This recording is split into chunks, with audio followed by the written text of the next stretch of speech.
Hello বন্ধুরা, এটা বলো তো কি? এটা হচ্ছে কলার কেক। কলা আর আটা দিয়ে বানিয়েছি। চলো দেখে নিই কী করে বানিয়েছি।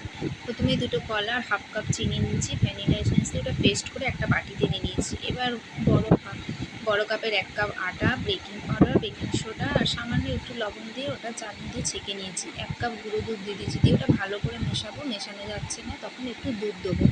দুধটা আস্তে আস্তে দিতে হবে। দুধটা দিয়ে ভালো করে মিক্সড করে নিচ্ছি। এবার একটু চকো চিপস দিয়ে দিচ্ছি, বাচ্চারা যাতে একটু খুশি হয়।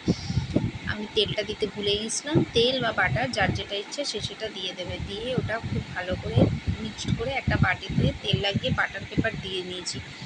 দিয়ে বাটার পেপারটা দিয়ে ওটা ভালো করে বাটিটা ট্যাপ করে নিয়েছি। এবার একটা কড়াতে আমি হিট করতে বসিয়েছি। বসিয়ে এটা দেখো 45 মিনিট বেক করবো। একটু অল্প চকো চিপস দিয়ে দিয়েছি।